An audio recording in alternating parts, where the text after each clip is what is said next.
අවසරයි වංගීස ස්වාමීන් වහන්සේ. ඔව්. මගේ ප්‍රශ්නයක් තියෙනවා. දැන් අපි බණ අහන එක ඔව් එහෙනම්. ස්වාමීන් වහන්සේ. ඔව් ආනන් ප්‍රශ්නේ අහන්න. ඉතින් මේ මම අහන්න ගිය ස්වාමීන් වහන්සේගෙන් මේ දැන් අපේ බණ ඇසීමෙන්නේ අපිට ප්‍රඥාව ලැබෙයි කියලා බුදුන් වහන්සේ දේශනා කළා තියෙන්නේ ආරාධක ලක්ෂ්‍යයට කියන දේශනාවේදී. එතකොට මේ අපි බණ අහනකොට අපි අහන්න ඕනේ මේ අපේ thinking mind එකේ නැත්නම් voice in my head කියලා තියෙන භාෂාවක්. දැන් අපි මේ රටවල හිටියට සිංහලෙන්නේ අපි හැදුනේ වැඩුනේ අපේ ඔළුවේ තියෙන භාෂාව සිංහල. නමුත් ඉතින් එහෙම බණ අහනවා ඔබ වහන්සේගේ බණ තමයි ගොඩාක්ම මට මගේ මේ එකත් එක්ක යන්නේ. ඊට අමතරව දැන් වෙස්ටර්න් ටීචර්ස්ලාත් ඉන්නවා ස්ටිල්නස් එකට ආපු රියලයිසේෂන් එක ලැබිච්ච ඒ අයගෙත් ඒවා අහනවා මම. ඉතින් ඒවෙන් වැඩක් වෙනවද? ඒ අපේ හිතේ තියෙන භාෂාවෙන්ද එහෙම අහන්න ඕනේ කියන එක මට තමයි ප්‍රශ්නේ ස්වාමීන් වහන්සේ. හරි ඕකේ. පැති දෙකක් තියෙනවා. පැති පළවෙනි එක මම ඔබට ක්‍රමානුකූලව ඒක පැහැදිලි කරලා දෙන්නම්. පළවෙනි එක තමයි දැන් අපි මේ බණක් අහනවා කියනකොට මොකද්ද වෙන්නේ කියන එක අපි ඉස්සෙල්ලා තේරුම් ගන්න ඕනේ. එතකොට බණක් අහනකොට දැන් උදාහරණයක් විදිහට දැන් මම ඔබලා ඉදිරියේ දැන් එහෙම හාමුදුරු කෙනෙක් වේෂෙන් තමයි ඔන්න පෙනී හිටියේ.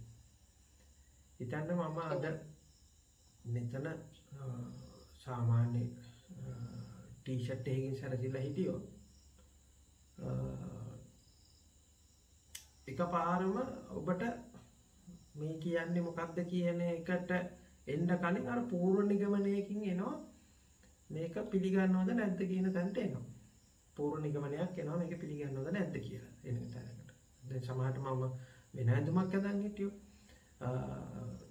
පූර්ව නිගමනයක් එනවා මේක මෙහෙම පිළිගන්නවද නැද්ද කියන එක. එතනින් එහාට කියලා තවත් පොඩක් එහාට ගියොත් මම දැන් දෙවුර පොරවල හිටියෝ.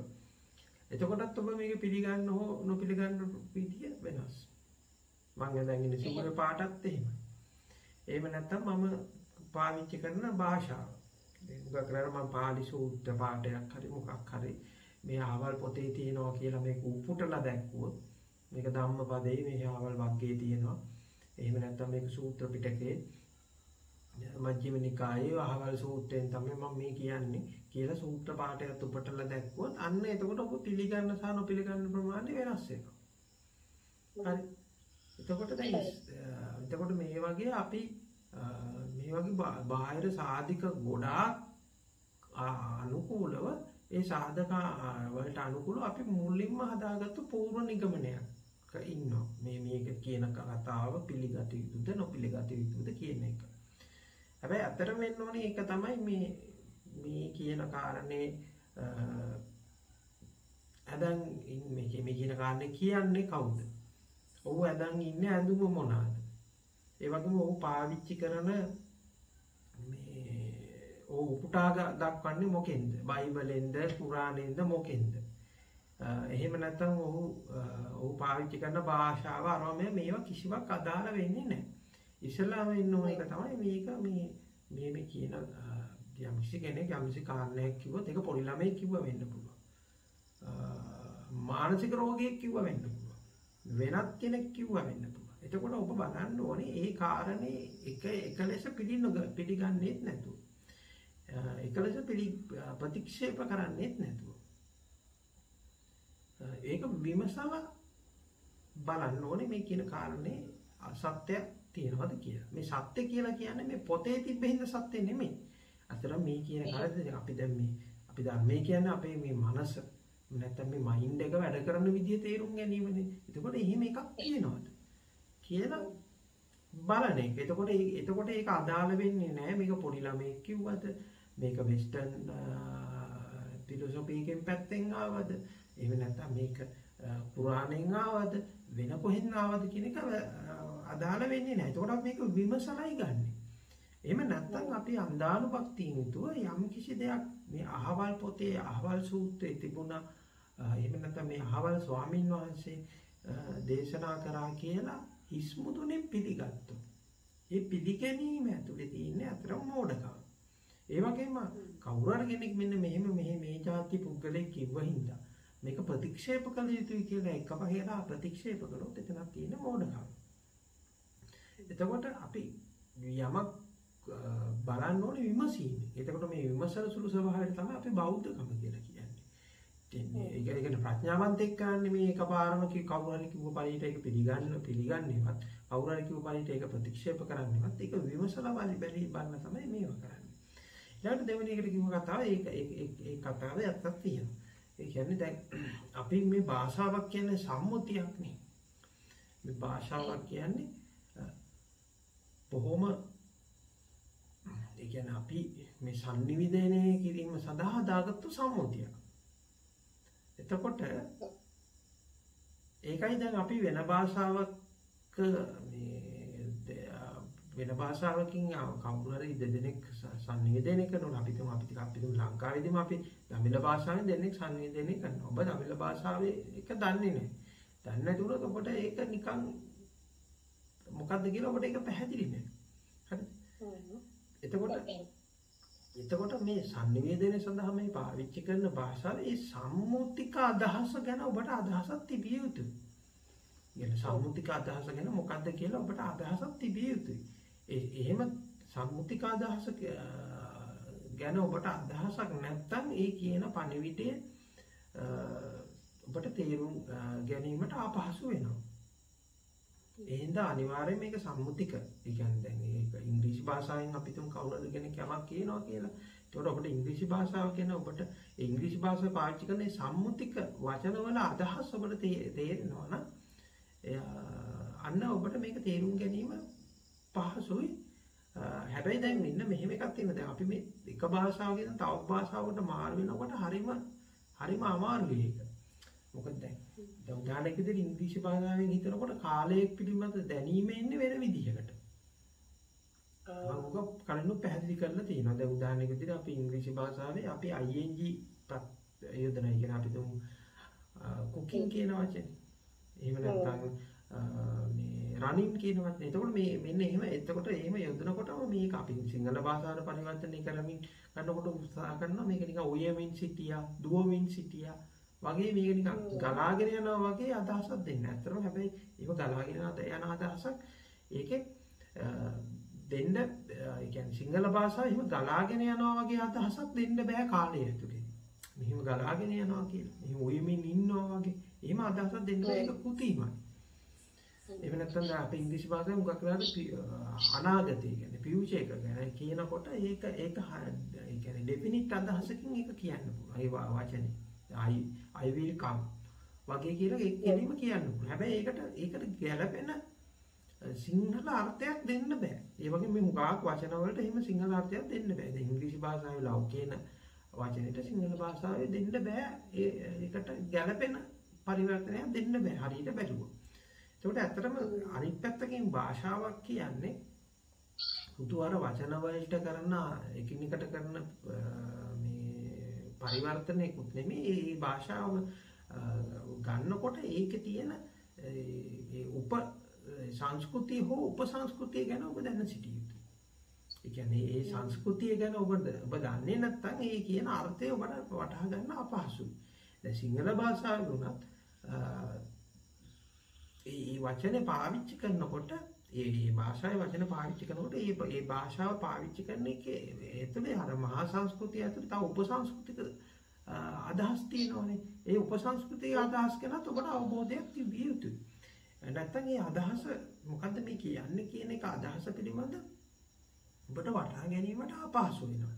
ඉතින් එතකොට වඩාත්ම පහසු වෙන්නේ අර ඔබ කියන්නේ ඔබ දන්න සංස්කෘතිය ඇතුලේ දන්න පසුබිම ඇතුලේදී තියෙන ඒ වචන ටික සහ ඒ අදහස් ටිකෙන් මේක තෝරා ගැනීම තමයි වඩා පහසු වෙන්නේ. හැබැයි දැන් ඔබ වෙන භාෂාවක් කියන්නේ ඔබ නොදැනුවත්ව මේ සංස්කෘතිය ගැන අදහසක් ඔබට තියෙනවා නම් ඒ භාෂාව කියන්නේ මේ සම්මුතික අදහස් ගැන ඔබට මේකක් තියෙනවා නම් එතකොට ඒ කියන්න හදන්නේ මොකද්ද පණිවිඩය කියන එක ඔබට තේරුම් ගන්න පුළුවන්.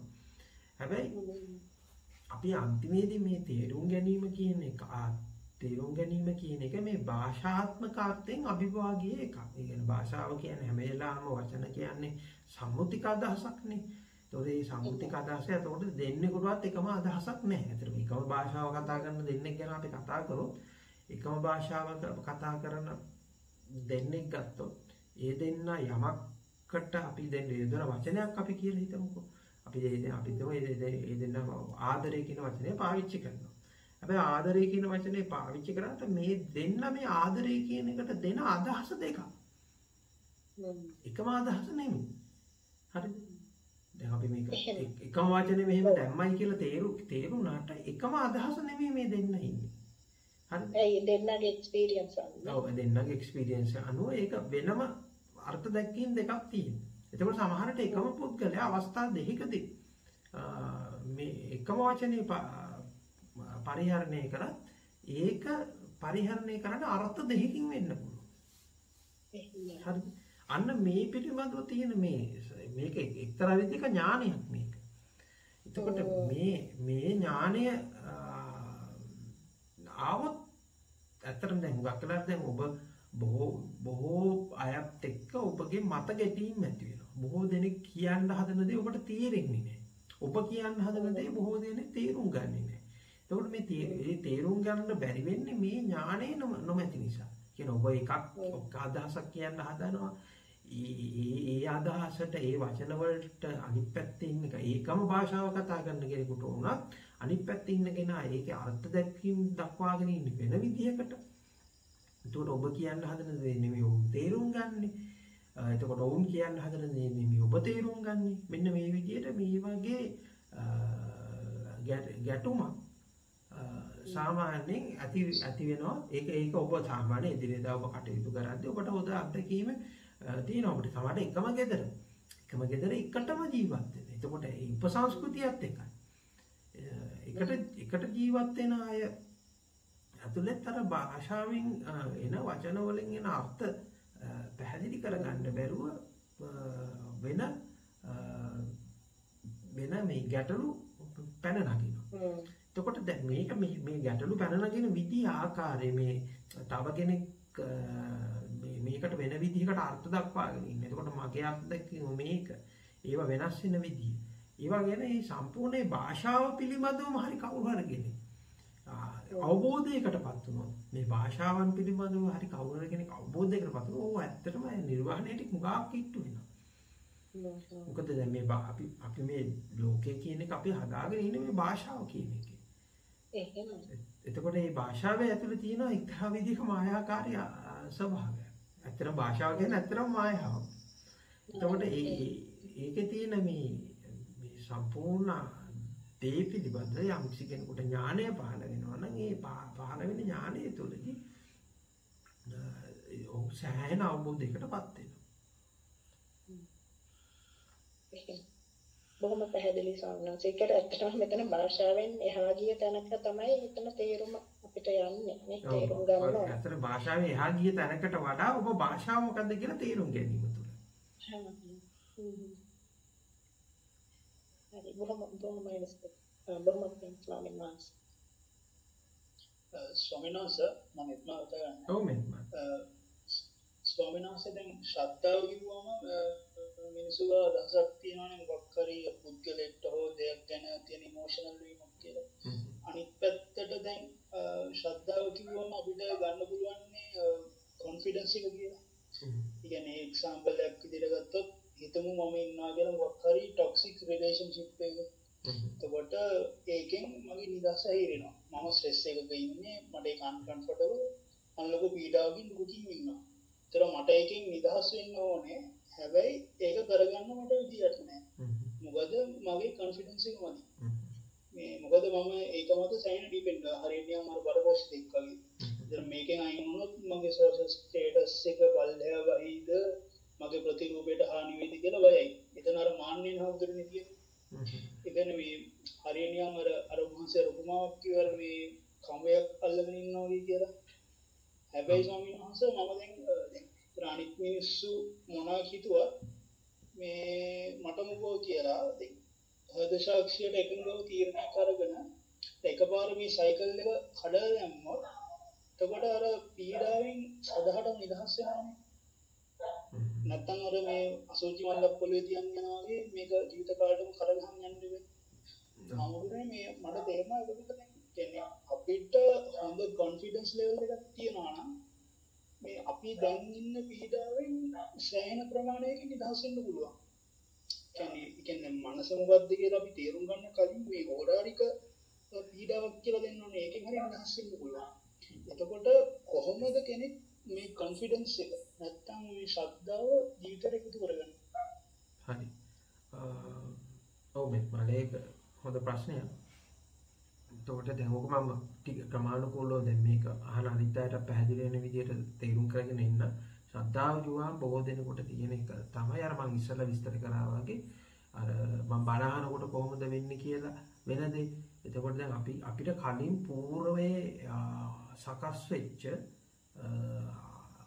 මේ අදහස් ටිකක් තියෙනවා. ඒ කියන්නේ දැන් අපි හිතමු යම් කිසි පොතක තියෙන සත්‍ය. මේ හවල් පොතේ තියෙන උදාහරණ මම හිතන්නේ ධම්මපදයේ තියෙන සත්‍ය විතරයි. ඒකේ තියෙන බුදුන්ගේ දේශනාව සත්‍ය වූ දේශනාව විතරයි. එහෙම නැත්නම් සිවුරක් දාගෙන ඉන්න හාමුදුරු කෙනෙක් කියන්නේ සත්‍ය. මෙන්න එහෙම නැත්නම් මේ අපි තුමු පාළි වචනයකින් කිව්වන් පස්සේ ඒකට අපේ තියෙන මේ දීලා තියෙන වටිනාකමක් තියෙනවා. එතකොට මේ පූර්ව නිගමන වලින් දැන් මේ වටිනාකම් කියන එක ඔබට නිකන් ඉබේ ඇති වෙච්ච එකක් නෙමෙයි. ඒක ඔබට දෙමව්පියන්ගෙන් එතකොට ඔබ ඉන්නේ සංස්කෘතික පසුබිම ඇතුලේ. ඔබ ජීවත් වෙච්ච මේ සංස්කෘතික පසුබිම ඇතුලේ. ඒ ජීවත් වෙච්ච මේ ඔබට හිටපු ගුරුවරු හරහා මේ විදාකාර හරහා ඔබට යම් කිසි සංකල්ප වලට සහ දේවල් වලට සහ පුද්ගලයන්ට වටිනාකම් පහළ වෙලා තියෙනවා. එතකොට මේ වටිනාකම් මත පිහිටලා තමයි ඔබ ජීවිතේ තීරණ ගන්න. එතකොට මේ වටිනාකම් මත පිහිටලා ඔබ දේවල් හරි හෝ වැරදි හෝ කියන තැනට එළඹෙනවා. ඒ එන්න ඔබ අර పూర్වයේ ගත්තු නිගමන මත. හැබැයි ඒක ඔබ විමසීමෙන් යුතුව විමසලා ඒක බලන්නේ නැහැ. ඉතින් ඒතකොට ඉස්සෙල්ලාම දැන් හුඟක් අය හිතනවා සද්ධාව කියන්නේ අර పూర్වයේ ආපු, ඒ කියන්නේ කලින් කවුරු හරි කියපු නිසා ඒ හරහා ගොඩ නැගිච්ච ගොඩනැගිච්ච විශ්වාසය තමයි ශ්‍රද්ධාව කියන්නේ කියලා. ඇත්තටම මේ විශ්වාසය ශ්‍රද්ධාව නෙමෙයි. ඒක ඇත්තටම අන්දානු භක්තිය. අන්ධකමෙන් එන අන්දානු භක්තිය තමයි ඒක. එතකොට මේ අන්ධ භක්තිය තුළ ප්‍රඥාව අංශු මාත්‍රයක්වත් නැහැ.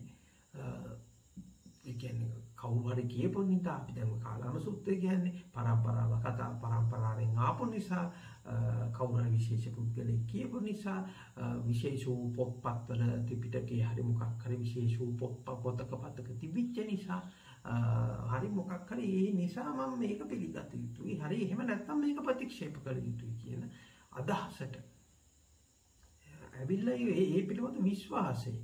ඒ කියන්නේ ප්‍රත්‍යක්ෂ ඥානයකින් නෙමෙයි. ඒ කියන්නේ විමසලා බලලා ගන්න අදහසකින් නෙමෙයි. හුදු විශ්වාසයෙන් එළඹෙන විශ්වාසයෙන් ඇති කරගත්තා වූ ගෞරවය ඇත්තටම ඒක ශ්‍රද්ධාව වෙන්නේ ඒක වෙන්නේ භක්තිය. දැන් මම හිතනවා දැන් ඔයගොල්ලෝ හැමෝම ආන්දරොන්ට වඳිනවා. ඒක ඇත්තටම ඒක දැන් නේ උගක් කරලා ඒක සංස්කෘතික ලක්ෂණයක් වෙනවා. සිවුරක් දාගත්තු පුද්ගලෙක් කට වදිනවා. දැන් මම මෙහෙම හිතන්නකො දැන් මේ ඔබ ඒ වදින ඒ පුද්ගලයා අපි හාමුදුරුවෝ කියලා හිතන්නකො. ඔව් සිවුර ඇඳන් හිටියේ නැති වුණා. ඔබට වදින්න පුළුවන්. ඒ වදින්න පුළුවන් දේවල් තියෙනවා. ඒකෝට මේ විතර මේ වන්දනාව කියන එක ඔබ කරන්නේ හුදු පුරුද්දට. දැන් අපි හාමුදුරුවෝ දැක්කා ඔය දැන් උගක් දැන් වලට මම ගියාන් පස්සේ එයා උගක් අය උත්සාහ කරන එයාගේ ගෙවල් වල පොඩි දරුවෝ හිටියෝ. ඒ දරුවන් ලව්වා මට වන්දනා මාන කරවන්න උත්සාහ කරනවා. හරි. ඒකට දරුවෝ බලලා ඇයි මම මම මොකටද වඳින්නේ? ඉතින් ඒ දරුවගේ පැත්තෙන් සාධාරණයි. එයාට හේතුවක් නැහැ වඳින්න. ඇත්තටම තුම වැඩි කියන්නත් හේතුවක් නැහැ වඳින්න. හරි. එතකොට දැන් එතනදී අර වන්දනාව කියන එක කරන්නේ හුඟක් කරන් පුරුද්දට. ඇයි දන්නේ එහෙම කරන්නේ? ඒක පුරුද්දට එක්ක ඒක අර මේ සංස්කෘතියක් විදියට තිබිච්ච නිසා. එහෙම නැත්නම් ඔබ ගත්ත පූර්ව නිගමනයකට පූර්ව අදහසකට. හරි. ඒක ඇතුලේ ප්‍රඥාව කියන එකක් නැහැ. දැන් අපි හිතමු මෙහෙම හිතන්නකෝ. ඔබ කවුරු හරි එනවා මගේ ළඟට එනවා. ඔහු එන්නේ ඔහු මං කවුද කියලා දන්නේ නැහැ. ඔබ ඇත්තටම අපි හිතමු ඔහු වෙනත් රටක ජීවත් වෙන වෙනත් ජාතිකයෙක් කියලා. ඒකට ඔහු එනවා. ඔහු දන්නේ නැහැ මං ආන්දර කෙනෙක් බව දන්නේ නැහැ. මම කවුද කියලා දන්නේ නැහැ. ඉතින් ඒකට ඔහු සාමාන්‍ය විදියට අපි හිතමු ඔහුගේ ක්‍රමයට මට අත දීලා ඊට පස්සේ ඔහු මාත් එක්ක නිකන් කොහොමද how are you කියලා ඔහු පටන් අරගෙන ඔහු මාත් එක්ක සංවාදයකට එළඹෙනවා. ඒකට මේ සංවාදයට එළඹෙනකොට ඔහු කලින් දැකපු නැති කලින් තේරුම් ගත්තේ නැති දෙයක් දකින්න. ඒ කියන්නේ කලින් මෙච්චර දවස් තමයි රැවටිලා හිටපු විදිය දකින්න. එතකොට මේ ඒ ප්‍රඥාව ඔහු තුළ අවදි වෙනවා. එතකොට අවදි වෙනකොට අන්නේ අවදි වීම හරහා ඔහුට ගෞරවයක් ඇති වෙන්න පුළුවන්. හරි. හැබැයි එතකොට ඔහුට ගෞරවයක් ඇති වුණේ සමහර විට මාව ඒ කාලයක් ඇසුරු කරලා. ඒ ඇසුරු කිරීම හරහා ඒ ලබාගත්තු අවබෝධයෙන් තමයි ඒ ප්‍රඥාව ඒ ගෞරවය ඇති වෙලා තියෙන්නේ. එතකොට ඔහුගේ සංස්කෘතිය හැටියට ඔහු ඒකට ගෞරව කරන විදිය වෙනස් වෙන්න පුළුවන්. හරිද? දැන් ඔබලා කරන්නේ එහෙම එකක් ඇත්තටම ඇතුලේ ඇත්තේ නැහැ. ඔහේ කරන්නම් වාගේ කරනවා. එතකොට ඒකේ තියෙන්නේ ඇත්තටම එක විදිහකට මෝඩකමක් තමයි තියෙන්නේ. ඒ කියන්නේ උදාහරණයක් විදිහට දැන් ඔයගොල්ලෝ දැකලා ඇති. ඔයගොල්ලෝ අහපු කතාවල ඇතුලේ ඇති බුදුහාමුදුරන්ට වඳින්න ගිය අය නෙමෙයි නිවන් දැක්කේ. බුදුහාමුදුරන්ට වඳින්න ගිය අය නෙමෙයි නිවන් දැක්කේ. ඇත්තටම බුදුහාමුදුරන්ට සමහර කඩුවෙන් කොටන්න ගිය, බනින්න මේ කියන්නේ වාද කරන්න ගිය අය. එතකොට බුදුහාමුදුර කියන්නේ කවුද කියලා දන්නේ නැති, දන්නේ නැතුව නිකන් සාමාන්‍ය පුද්ගලෙක් විදිහට කතා කරපු, සමහරට පරිභව කරපු. එහෙම අය තමයි මේව කරේ. මොකද එතකොට ඒගොල්ලෝ බුදුන් දැක්කේ අර සංවාදයෙන් පස්සේ. හරි. දැන් ඕගොල්ලෝ බුදුන් කලින් දකිනවා කියලා පූර්ව නිගමනය ඇතුලෙන් තමයි යන්නේ. ඇත්තටම ඔබ මේ බුද්ධ කියන දෙයට උනත් කියන අපි බුද්ධ කියලා මේ හැදිලා තියෙන මේ සංකල්පයට උනත් ඔබගේ ගෞරව කිරීම අපි තුන මේ ඔබ බුදු පිළිමයට වදිනවා. ඇයි වදින්නේ? ඔබ මොකද්ද බුදුදහම කියන්නේ මොකද්ද කියලා දන්නවද? ඒ දර්ශනය මොකද්ද කියලා දන්නවද? දැනගෙනද? නැත්නම් පුරුද්දටද? දැන් ඔබලා කියන ත්‍රිපිටකයේ කියන සුද්ධ වූ ග්‍රන්ථය. ඒක තමයි තියෙන්නේ මේ හැමදේම. උන් කියවලා තියෙනවද? ඒක විමසලා තියෙනවද? එහෙම එකක් නැහැ. ඔය පුරුද්දට සංස්කෘතියට කරන්නම් වාලේ කරන්නේ. හොයලා බලලා නෙමෙයි කරන්නේ. විමසීමෙන් නෙමෙයි කරන්නේ. එතකොට මේ විමසීමෙන් නොකරන හැම දෙයක් ඇතුළෙම තියෙන්නේ අන්ධ භක්තිය. මෝඩකමක් තියෙන්නේ. මේ ප්‍රඥාවන්තයෙක් එහෙම කරන්නේ නැහැ. ප්‍රඥාවන්තයෙක් වාද කරනවා. ඇත්තටම සමහරට ඔබ ආම්දුර කෙනෙකුට කරන්න පුළුවන් හොඳම ගෞරවය තමයි සමහර විට තර්ක කරන්නේ. එහෙම කොහොමද වෙන්නේ? සංවාද කරන එක. තමයි එකක නොවන එක. එතකොට එකක නොවි කරන මේ සංවාදය ඇතුළේ සමහර දෙන්නට පොදුවක් වෙන්න පුළුවන්. පැහැදිලිද මම මේ කියන්නේ හදන්නේ? එතකොට දැන් අපි මේ විදිහට අන්දානු කරන මේ විදිහට අපි සමහර දෙමව්පියන්ට කියනවා මේ දෙමව්පියන් වදින්නේ කියලා. සමහර දැන් දරුවා දෙමව්පියන්ට වදින්නේ ඇත්තටම දැනගෙනද පුරුද්දටද? හරිද? හැම වෙලාවෙම දෙමව්පියෝ හරිද? දැන් සමහර දේවල් වලදී සමහරට දෙමව්පියන්ට වඩා දරුවා හරි වෙන්න පුළුවන්. එතකොට අපි මෙතන පුද්ගලවාදී වට වඩා ඒ අදහසට ඒ ප්‍රඥාවට තමයි අපි මුල් තැන දෙන්න ඕනේ. සමහර අදහස් වලින් ඒ කියන්නේ අපි ද වයසින් වැඩි වූ පළියට සමාජයේ යම්කිසි තත්ත්වයක් තිබූ පළියට විශේෂ වූ පළියට එහෙම ලැබෙන ගෞරවය ඒක බොරු ගෞරවය. ඇත්තටම ගෞරවය වෙන්න ඕනේ අර වයකට වයසවත් ඒ පුද්ගලයාවත් ඒක අදාළ නැහැ. ඒකනේ පුද්ගල වන්දනාවකුත් නෙමෙයි. අපි තමයි එක පුද්ගලෙක් වෙලාදී යම් ක්‍රියාවක් කරනවා. එතකොට හරි. ඒ අපේ ක්‍රියාවට අපි ගෞරවය දෙනවා. ඒ පුද්ගලයා තව වෙලාවෙ තව ක්‍රියාවක් කරනවා. එතකොට මේ ක්‍රියාව ගැළපෙන ක්‍රියාවක් නෙමෙයි. එතකොට අර පළවෙනි ක්‍රියාව නිසා ඇතිවේ ගෞරව කරාට අපි දෙවෙනි ක්‍රියාවට ගෞරව කරන්න ඕනේ නැහැ. අපි සමාජයේ සාමාන්‍ය වෙන එක තමයි කවුරුහරි කෙනෙක් යම්කිසි ක්‍රියාවක් කරන්ට ඌට ගෞරවයක් ඇති වුණා. ඊට පස්සේ ඒ ගෞරව නිසා අපි පුද්ගලවාදී වුණා. පුද්ගලවාදී වුණාට පස්සේ ඌ කරන සියලු දේවල් පිළිගන්න මට්ටමට ගියා. ඒ වගේ මේක අනිත් පැත්ත. කවුරු හරි කෙනෙක් ඒක කරපු දෙයකට අපි ඒක නිග්‍රහ කරනවා. ඉතින් ඒකෙන් අදහස් වෙන්නේ ඌ ඊළඟට කරන්න යන වැඩේ ඒ වගේම එකක් කියලා. එතකොට මේ පුද්ගලවාදී විදියට නොවි අපි බලන්න ඕනේ මොකද්ද මේක ක්‍රියාවක් විදිහට ඒක විදිහ කරන්න. ඊට ක්‍රියාවෙන් එහාට ගිහිල්ලා ක්‍රියාවක් වුණත් ඒක ඇතුළේ තියෙන චේතනාව. චේතනාව මොකද්ද කියලා බලන්න ඕනේ. එහෙම නැත්නම් ඒක සමස්ත ක්‍රියාවලිය හරහා ප්‍රඥාව කොහොමද ඉස්මතු වෙන්නේ කියලා බලන්න ඕනේ. එතකොට මේ ප්‍රඥාවට තමයි ඇත්තටම ඔබ ශ්‍රද්ධාව දෙන්න ඕනේ. මේ ප්‍රඥාව අන්න මේ මෙහෙම ප්‍රඥාවෙන් තොර ශ්‍රද්ධාව හරි වැඩක් නැති එකක්. ඒක නිකන් හුදු අන්ධ භක්තිය. ප්‍රඥාව තමයි ඇත්තටම ශ්‍රද්ධාව වෙන්න ඕනේ. එතකොට දැන් ඔබ අහපු දෙවෙනි ප්‍රශ්නේ දෙවෙනි පැත්තට ගියොත් දෙවෙනි කොටසට ගියොත් දැන් අපි ඇත්තටම අන්තිමේදී මේ ශ්‍රද්ධාව කියන්නේ ඇත්තටම අවංකකමට. කියන ඔබගේ හෘද සාක්ෂිය හැම වෙලාවෙම දන්නවා මොකද්ද ඇත්ත කියලා. මොකද්ද හරි දේ කියලා දන්නවා. හැබැයි ඔබ එතනින් එහාට යනවා. කියන ඔබේ හදවතට ඒක දැනෙනවා. ඒ දැනෙන දේෙන් ඔබ එහාට යනවා. වෙනස් දෙයක් කරනවා. වෙනස් චරිතයක් රඟපානවා. ඒ වෙනස් චරිතයක් රඟපාන්නේ බය නිසා. අර කොන්ෆිඩන්ස් නැති ඒක හරි. බය නිසා. ඇයි ඒ බය කියලා හොඳට බලන්න. ඒ බය කියන එක එන්නේ ඔබ මේ නඩත්තු කරන ඔබේ ප්‍රතිරූපය නිසා. හැබැයි දැන් මෙහෙම හිතන්නකෝ. මම මේ ඔබට මේ දෙන ව්‍යායාමයේ කරන්න සති දෙකක්. එහෙම නැත්නම් තුනක්. ඔබ සත්‍ය විතරක් ප්‍රකාශ කරන්න. කියන ඔබ වටේ ඉන්නවනේ ඔබ නඩත්තු කරන ඔබගේ බැඳීම් තියෙන. ඒ බැඳීම් තියෙන ඔබේ හිත මිත්‍රාදීන් ටිකක් ඔබේ බිරිඳ වෙන්න පුළුවන්, ස්වාමි පුරුෂයා වෙන්න පුළුවන්, අම්මා තාත්තා දරුවෝ වෙන්න පුළුවන්, වෙනත් අය වෙන්න පුළුවන්.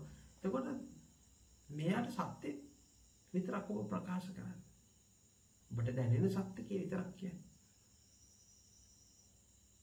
එතකොට සත්‍ය කියන්නේ හොමගන්නේ කියන්නේ අපිට ඔබට ඇත්තටම ආවත් ඒක ඉර කරන්නේ. ඔව් ඒක ඔබට ඇත්තටම දැනෙන දේ.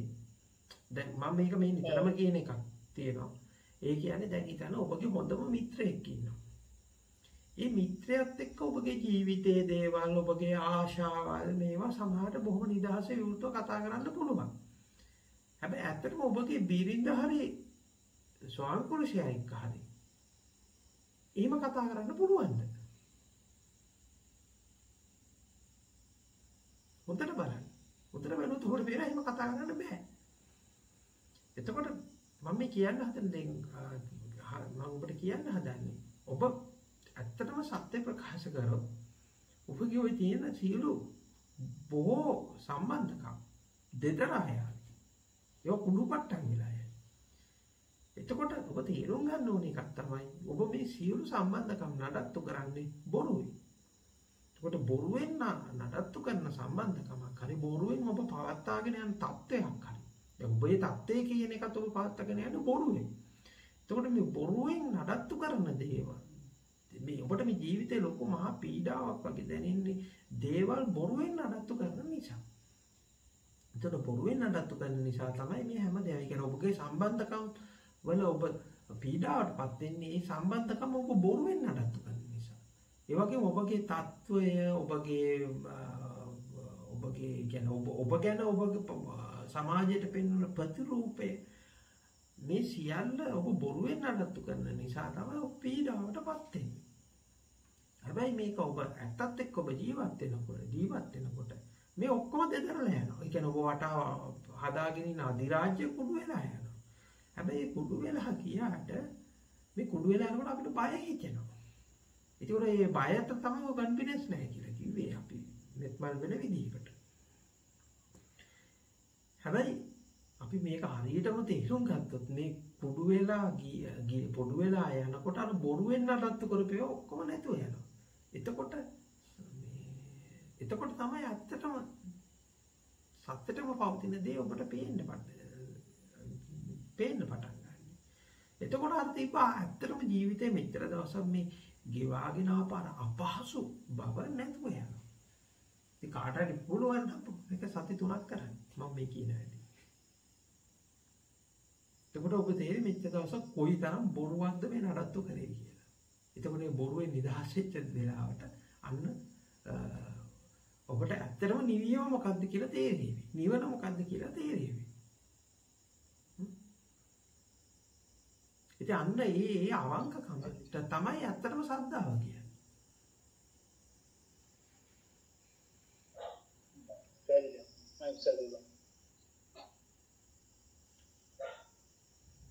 අවසරයි ස්වාමීන් වහන්සේ.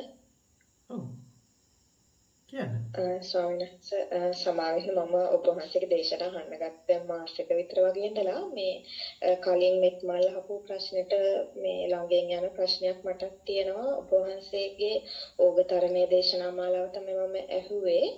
ඒකෙදී ඔබ වහන්සේ කියනවා පෙකෙනවල කපන්න කියලා. අර අපි ඉපදිච්චාම හැදෙන පෙකෙනවල නෙමෙයි අනිත් තියෙන සම්බන්ධතාවවලුත් අර අනවශ්‍ය දේවල් කපන්න වගේ කියලා අදහසක් තමයි මට ඒකෙදී තේරුනේ.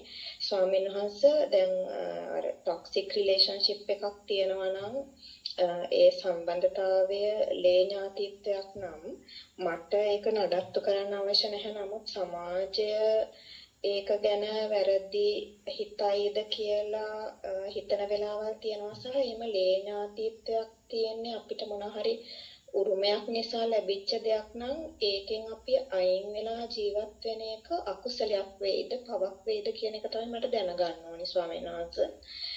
ඒ වගේම ඊළඟට අහන්න ඕනි ඔබ වහන්සේගේ දේශනා මොනවද කියලා දැනුවත් කිරීමක් කරන්න පුළුවන් නම් ස්තුතිවන්ත වෙනවා. අවසරයි. හොඳයි. දැන් අත්තටම ඔබගේ මේ සියලු සම්බන්ධකම් දිහා බලන්න. දැන් අර මං අර ඉතින් ආපු ප්‍රශ්නේ පෙකිනි වල කැපිය යුතුයි කියලා. ඇත්තට මේ පෙකිනි වල කියන එකෙන් අදහස් කරන්නේ අපි ඇත්තට මිනිස්සේ විදිහට ජීවත් වෙන්නේ හරි සීමා සහිත වටපිටාව. සීමා සහිත පුද්ගලයෝ කීප දෙනෙක් ඇසුරු කරගෙන සීමා සහිත රාමුවක් ඇතුළේ තමයි ජීවත් වෙන්නේ. ඇත්තට මම මේ මිනිස්සෙගේ ජීවිතේ උපමා කරන්නේ කූඩුවක ඉන්න බල්ලෙකුට. අපි තුන් බල්ලෙක් හරි කැමති නිදහසට. හැබැයි මේ බල්ලා අපි මොකද කරන්නේ මේ ඌ එහෙට මෙහෙට යන නිසා ඌ අරන් කූඩුවකට දානවා. එතකොට බල්ලා මේ කූඩුවේ තමයි හැදෙන්නේ. එතකොට මේ කූඩුව ඇරිච්ච ගමන් ඌ බලනවා හිට මෙහෙට දුවන්න. අර හිට මෙහෙට දිව්වට ඌට මොකක් හරි තර්ජනයක් ආපු ගමන් ආයෙ දුවන්න අර කූඩුවට. අපිට වෙන බල්ලෙක් ආවා වෙන සැර බල්ලෙක් ආවා එනවා දැක්කොත් ඌ ආරක්ෂාවට දුවන අර කූඩුවට. නැත්නම් වෙන පුද්ගලෙක් අර බල්ලට ගහන්න හැදුවොත් ඒ බල්ලා ආපහු දුවන කූඩුවට. ඇත්තටම ඔබගේ ස්වභාවය මෙන්න මේ වගේ.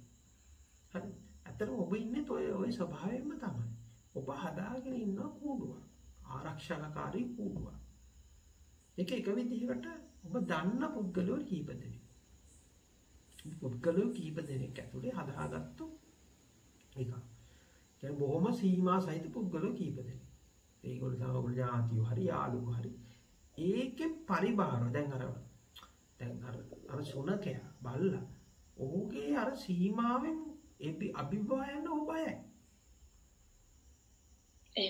ඒ වගේම ඔබ බයක් තියෙනවා මේ සීමාවෙන් එළියට යන්න.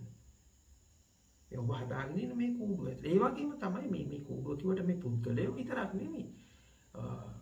ඔබ උපදිනකොට තිබිච්ච සංස්කෘතිය ඔබට ඒ සංස්කෘතික ඇතුළේ. එතකොට මේ සංස්කෘතිය අභිභවයන් ඔබ බයයි. ඒ සංස්කෘතිය හරි වෙන්නත් පුළුවන් වැරදි වෙන්නත් පුළුවන්. හරිද? එතකොට හරි වැරදි කියන එකට වඩා එහා ගිය එකක් මම මේ කියන්නේ. ඒ තියෙන ඒ ගතානුගතික ඒ දේවල් ටික එහෙමම ඒක ඇතුලේ මේ තමයි ඔබ ඉන්න හදන්නේ. ඒකත් ඔබ කූඩුවක් වගේ එක පරිස්සම් කරගන්න. ඉතින් ඒක ඇතුලේ තමයි මේ රට, ජාතිය, ආගම එක එක විදිහට එක එක නම් දාපු දේවල් ටිකකින් හදාගත්තු පුංචි බිඳක. තමන්ම කපාගත්තු පුංචි බිඳක. ඒක ඇතුළට වෙලා ඉන්න හදන ලින්ගෙන් එක් වගේ ඉන්න හදනවා. පරිස්සම් වෙලා අර බල්ලා අර කූඩුව ඇතුළට රිංග ගන්නවා වගේ හැම වෙලාවෙම ඒක ඇතුළට රිංග ගන්නවා. එතකොට ඔබගේ ආදහස්, ආකල්ප, හිතන පතන විදිය මේවා චැලෙන්ජ් කරනවට බයයි. දැන් ඔබ හිතන විදිය ඒක චැලෙන්ජ් කරනවට බයයි ඔබ. ඔබගේ විශ්වාසය ඒකට කවුරු හරි චැලෙන්ජ් කරනවට ඔබ බයයි. ඔබගේ සංස්කෘතිය ඒකට කවුරු හරි චැලෙන්ජ් කරනවට ඔබ බයයි. ඔබගේ සම්බන්ධකම් ඒකට ඔබ චැලෙන්ජ් කරනවට බයයි. ඔබ මේ ඔබගේ මමත්වයේ විදිහට ඔබ වටේ වට කරන් ඉන්න අර ඔබ රඟපාන ප්‍රතිරූපේ දැන් මම කියන චරිතය විදිහට ඔබ රඟපාන ප්‍රතිරූපේ ඔබ ඒ රඟපාන එකක් තියෙනවනේ. ඒක ඇත්තටම තියෙන එකක් නෙමෙයි. ඒක ඔබ රඟපාන එකක් නේ. අන්න ඕක. ඒක නැති වෙනවා ඔබ බයයි. එතකොට ඔබ කරන්නේ මේ ලස්සනට මේ හදාගත්තු මේ කූඩුව ඇතුළට ආයෙ රිංගනවා. එතකොට මේක ඇතුළට රිංගනවා. එතකොට මේක ඇතුළට රිංගනකොට ඇත්තටම මේක තමයි පෙකෙන වෙන කියන්නේ. මේක ඔබ කඩාගෙන යන්න බෑ. එතකොට මේ ඔබම හදාගත්තු හිර කූඩුවක් ඇතුළේ ඔබ ඉන්නවා. හැබැයි දැන් මෙතනින් එහාට ගිහලා දැන් පුද්ගලයා වශයෙන් ගත්තොත් ඔබට තේරුම් ගන්න පුළුවන් නම් ඒ කියන්නේ පුද්ගලයෝ කියන්නේ අපි මේ తాවකාලිකව ඇසුරු කරන පිරිසක් විතරයි. ඒව සදාකාලික බැඳීම් නෑ. ඒ කියන්නේ මෙහෙම හිතන්න අපි මේ පුද්ගලයෝ විදියට අපි උගාක කරන්නේ ඥාති සම්බන්ධකම් ඇතුළේදී අපි මේ පුද්ගලයෝ පාවිච්චි කරන්නේ බඩු බාන්න විදියට. තමන්ගේ පහසුවට ඉන්න බඩු බාන්න. තමන්ගේ වැඩ කරගෙන ඉන්න වහල්ලු. තමන්ගේ වැඩ කරව ගන්න ඉන්න වහල්ලු හරි තමන්ගේ පාවිච්චියේ තියෙන බඩු බාන්න විදියට තමයි ඔබ පුද්ගලයෝ දකින්නේ. හරිද? එතකොට හැම වෙලාවම ඔවුන් කෙරේ ඔබගේ ආධිපත්‍යය ඔබ පතුරවන්න උත්සාහ කරනවා. ඒක තමන්ට ඕන විදිහට තියාගන්න. ඒක නෙවෙයි මනුස්සකම ඒ දේ දකින්නේ නැහැ. තවත් මිනිස්සෙක් විදිහට දකින්න විදිහට ඔබ දකින්නේ නැහැ. එතකොට මේ නඩත්තු කරන හැටුලේ මම අර කලින් කිව්වා වගේ ඒක ඇතුලේ තියෙන ලොකු ප්‍රෝඩාවක් තියෙනවා. ඉතින් ඔබ තව කෙනෙකුගේ නිදහස අගය කරනවා නම් ඔහුට ඇත්තටම ඔබ කෙනෙකුට ආදරය කරනවා නම් ඇත්තටම ඔබ ඉස්ලාම් කරනවා ඔහු නිදහස් කරන එක. ඔහු ඇයව නිදහස් කරන එක. හරි. දැන් විශේෂයෙන්ම අපි තුමු ස්වාමි පුරුෂයෙක් හරි බින්දක් හරි තැනකට අපි එමුකෝ බලන්න ඒ වැළුවාන් පස්සේ ස්වාමි පුරුෂයා හිතනවා මේ මගේ වහනේ මගේ වැඩ කරව ගන්න ඉන්න මගේ මේවා කරගන්න ඉන්න මං වෙනුවෙන්ම ඉපදිලා ඉන්න කෙනෙක් කියලා හිතනවා. බින්දරත් එහෙම හිතනවා. එතකොට ඇත්තට මේක ඇතුලේ අර එකිනෙකාට ආධිපත්‍ය පතුරවන තමන්ගේ වැඩ කරගෙන ඉන්න වාහනේ එහෙම නැත්නම් තමන්ගේ අවශ්‍යතා ඉටු කරගන්න ඉන්න භාණ්ඩයක් විදිහට තමයි ඔබ දකින්නේ. ඒක තව පුද්ගලෙක් විදිහට ඔබ දකින්නේ නැහැ. එතකොට දැන් පුද්ගලෝ දෙන්නෙක් ගත්තොත් ඒ දෙන්නට තියෙන අදහස් දෙකක්. ඒ දෙන්නට තියෙන සීන දෙකක්. සමහරවිට ඒ දෙන්න ගමන් කරන මාර්ග දෙකක්. එතකොට මේ විදිහට මේ අදහස් දෙකක් තියෙන සිහින දෙකක් තියෙන පුද්ගලයන් දෙන්නේ අතරමඟදී හම්බෙනවා. හම්බෙලා අපි ටික දුරක් එකට යනවා ඉන්න පුළුවන්. ඊට පස්සේ දෙන්නගේ අරමුණු වෙනස් වෙනකොට දෙන්න දෙපැත්තට යනවා ඉන්න පුළුවන්. මේ සියලු සම්බන්ධකම් වල එහෙමයි. අම්මා පුතා කියන සම්බන්ධය. තාත්තා දුව කියන සම්බන්ධය. මේ ඔක්කොම ඒ වගේම. අපි එක කාලෙකදී මෙහෙම වෙලා ඊට පස්සේ ඒක වෙන්න වෙලා යනවා. හරිද? එතකොට අපිට මෙහෙම තීරුම් ගන්න පුළුවන් නම් ඒ වගේ තේරුම් ගන්න පුළුවන් මානසික මට්ටමක් ඔබට හැදෙනවා නම් ඔන්න ඔබට පැහැදිලි වෙනවා. එතකොට මේක මේ තියෙන්නේ ඇත්තටම එහෙම වුණොත් ඔබට එහෙම තේරුම් ගන්න පුළුවන් වුණොත් ඇත්තටම ඔබට එදාට තේරෙනවා මේ ලෝකේ ඉන්න සියලු දෙනාම ඔබගේ ඥාතියෝ කියලා. එතකොට ඔබට ඕන කෙනෙක් එක්කයි ඉන්නත් පුළුවන්. ඒ වගේම ඔබට ඕන කෙනෙක්ම අතහැරලා යන්නත් පුළුවන්. පැහැදිලි මම මේ කියන්න හදන්නේ. එහෙමයි ස්වාමීනි. ඒ වගේ මේ දෙවෙනියට එතන ගිහිලා අර ඔබ අර හිර වෙලා ඉන්න අර සංස්කෘතික පසුබිම. කියන්නේ ඔබ නඩත්තු කරන ඔබ අර හැංගිලා ඉන්න, ඒ කියන්නේ කවුරු හරි අර අභියෝග කරන් පස්සේ බය හිතෙන, චැලෙන්ජ් කරාම බය හිතෙන. දැන් ඔබේ දෘෂ්ටි තියෙනවනේ ඔබ හදාගෙන ඉන්න. ඒවා කවුරු හරි ඒකට වෙනකොට ඔබ වාක් බය හිතෙනවා ඔබට. ඔබට තරහ යනවා. අන්න ඒ විදිහට ඔය හැංගිලා ඉන්න මේ ස්වභාවයන් ටික, ඒ සංස්කෘතික රාමු ටික ඒවත් තේරුම් ගන්න උත්සාහ කරන්න. ඒකත් ඔබට කවුරු හරි හරි හෝ වැරදි කියලා කවුරු හරි කියපු එකක් නේ. ඊට පස්සේ ඔබ යාගෙන් ගිහලා අහනවා ඒක ඔබ කොහොමද හරිද හරි වැරදි කියලා ගත්තේ. එයාටත් ඒක අදහසක් නැහැ. මට මෙයානේ කිව්වේ. ඊට පස්සේ එයාගෙන් ගිහලා අහනවා. ඔහොම කොනටම ගියන් පස්සේ මේක ඇත්තටම එහෙම හොයාගන්න එකක් නෑ ඇත්තටම. හැමෝම හුදු විශ්වාසයෙන් මෙහෙම ගෙනාපු ඒවා තියෙනවා. එතකොට ඒ වගේ එළියට ගිහිලා දකින්න. හරිද? දැන් මම මේ කියන එක හුඟක් පුද්ගලයන්ට හරි ඒ අදහස් වලට හරි එතනින් එහාට ගිහිලා බලන්න. දැන් සමහර වෙලාවට මුළු ජීවිත කාලෙම ඔබ කන්නේ එකම જાතියේ කෑම ටික. දැන් වෙන જાතියේ කෑම ඒවා කන්නේ පුරුද්දට. ඒවා උයන්නේ පුරුද්දට. එතනින් එහාට ගිහිල්ලා බලන්න ඔබට ඒ කියන්නේ ඔබට හිතෙන්නේ නැහැ. මොකද ඒක අර කැතිලා අර හැංගිලා ඉන්නේ ඔබ. දැන් අපි තුමු මියුසික් අහනවා කියලා. ඔබ එකම જાතියේ මේ මියුසික් තමයි අහන්නේ. එතනින් එහාට ගිහිල්ලා එක මියුසික් සම්ප්‍රදායයන් එක දේවල් ඒවා තියෙනවද කියලා ඔබ දන්නේ නැහැ සමහර විට. පැහැදිලිද මම මේ කියන්නේ නැද්ද? ඒකවල අර පොඩි රාමුව ඇතුලේ තමයි ජීවත් වෙන්නේ. තමන් හදාගත්තු ඒක ඇතුලේ පරිස්සම් වෙලා ඉන්න තමයි හදන්නේ. ඉතින් මේක අභිභවා ගිහිල්ලා බලන්න. එතකොට බලනකොට ඔබට පෙනේ ඔබ මේ කොයිතරම් පුංචි තැනකද ඉන්නේ. පුංචි පටු චින්තනයකද ඉන්නේ. දැන් මෙහෙම හිතන්නකො දැන් හුඟක් හිතන බුද්ධ ආගම හරි. අනිත් සියලු ආගම් වැරදි. අනිත් සියලු ආගම් වැරදි කියලා ගන්නෙ. ඇත්තටම ඔබ ඒ ආගම් ගැන දන්නවද? ඔබ ඒක කියවලා තියෙනවද? දැන් උදාහරණයකට කවුරු හරි කෙනෙක් කිව්වා හරි දැන් ඕක මේ මුස්ලිම් ආගම වැරදි. කුරානේ වැරදි.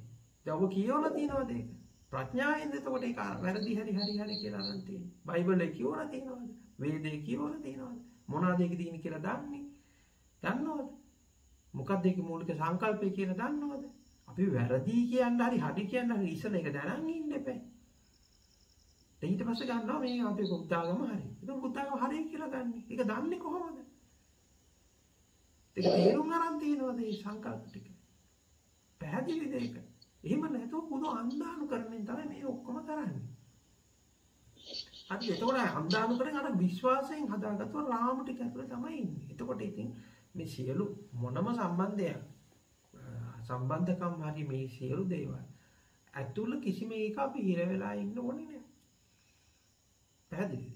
ඉතින් එහෙම කියන එක එහෙම කරන එකක් ඒක පාවක් කියලා කියනවා නම් එනදී සිද්ධාර්ථ කුමාරයා තමයි ලොකුම පව්කාරය. එහෙමයි. එහෙම ගන්නවද? එහෙමයි ස්වාමීන් වහන්සේ පැහැදිලි. ස්වාමීන් වහන්සේ ඔබ වහන්සේගේ ඕගතරණයට පසුව අහන්න සුදුසු දේශනා, ඒ කියන්නේ අලුතෙන් දහම් අහන්න පුරුදු මේ පටන් ගන්න කෙනෙක්ට සුදුසු දේශනා මොනවාද කියලා කියන්න. බුදුන් සොයායාම කියලා දේශනා ටිකක් තියෙනවා. ඒක ඔය අරහත ධම්ම කියන YouTube channel එකේ තියෙනවා. ඒ ටික අහන්න. හොඳයි ස්වාමීන් වහන්සේ. තෙරුවන් සරණයි ස්වාමීන් වහන්සේ. තෙරුවන් සරණයි ස්වාමීන් වහන්සේ. ඔව්. මට පොඩි ගැටලුවක් තියෙනවා මේ අවබෝධය දැනුම ප්‍රඥාව ඥානය කියන ටික දැන් අපි බණ අහලා තියෙනවා අහනවා. එතකොට අපි ගන්න මේක දැනුමක්ද මේ දැනුම ඥානයක් වෙන්නේ කොහොමද ප්‍රඥාවක් වෙන්නේ කොහොමද කියන අවබෝධය දැනුමක් විතරද කොහොමද ස්වාමීන් වහන්සේ ඒක අවබෝධ කරගන්නේ? මේ හුඟක් අය තියෙන්නේ දැනුම. එතකොට දැනුම කියන්නේ හරියට ගිරවෙක් වගේ. හරිද?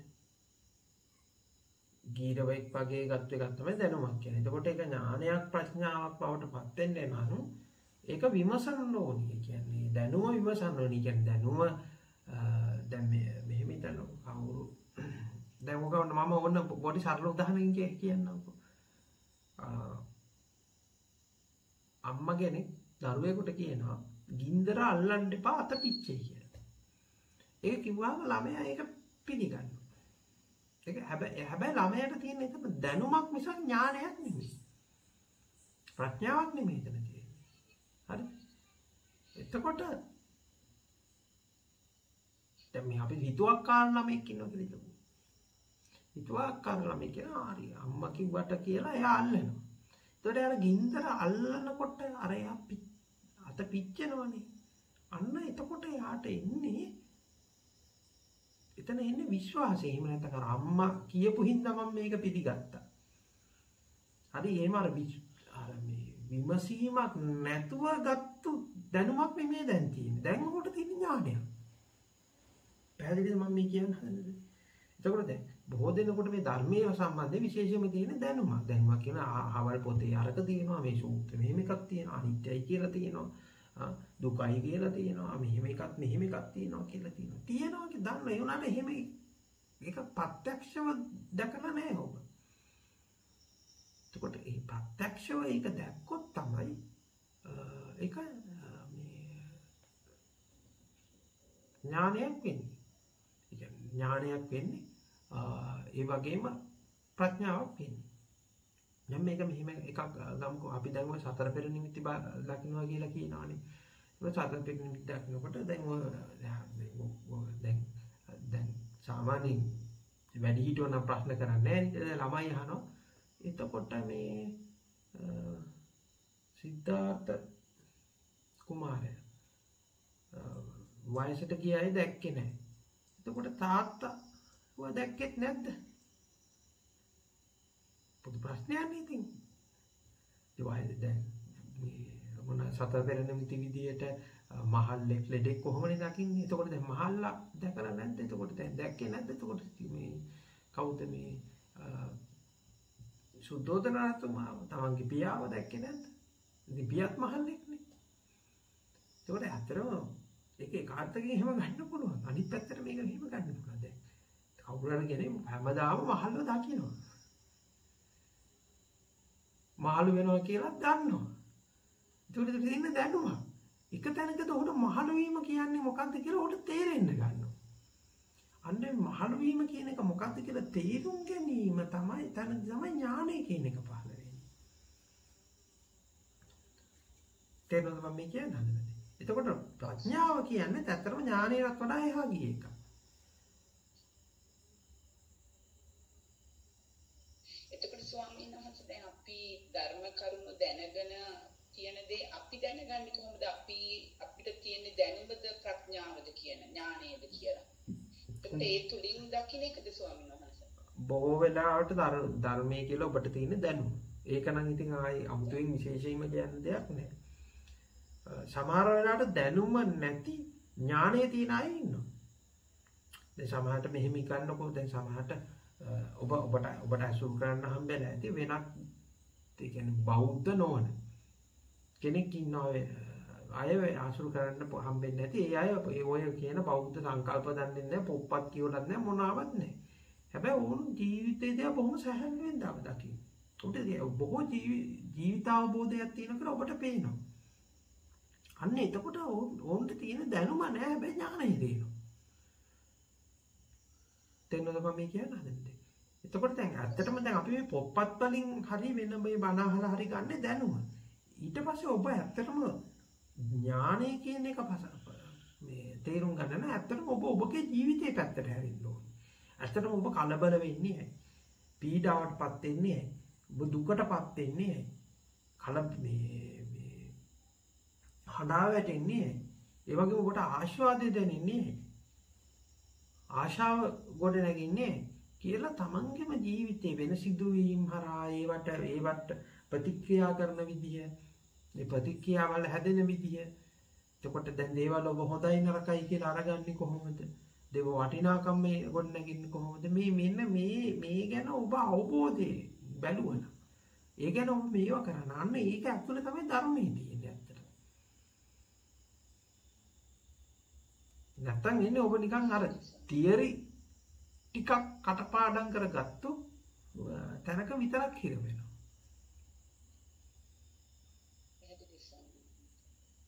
අර ඉස්සෙල්ලා මහත්මිය අහපු ප්‍රශ්නේ ස්වාමීන් වහන්සේ මේ මහත්මිය හැවුවේ මේ පවක් සිද්ධ වෙනවද අර අපි රිලේෂන්ෂිප් එකෙන් අයින් වුණොත් කියලා. එතකොට ඒ කියන්නේ අපි යුතුයකම විදිහට කරන යුතුයකම් ටික කරගන්න. බොහොම පැහැදිලිව යුතුයකම් සහ වගකීම් කියන්නේ ඔබව රවටා ගැනීම සඳහා හදාගත්තු සංකල්ප දෙක.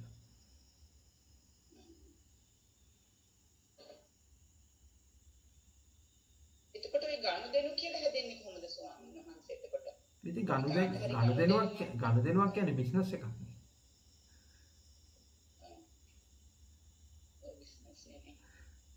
ඔය පුද්ගලෙක් එක්ක ඔබට ගනුදෙනුවක් තියෙනවා. ඒක එන. ඒ කියන්නේ හරි වංක බැඳීමක් නේ.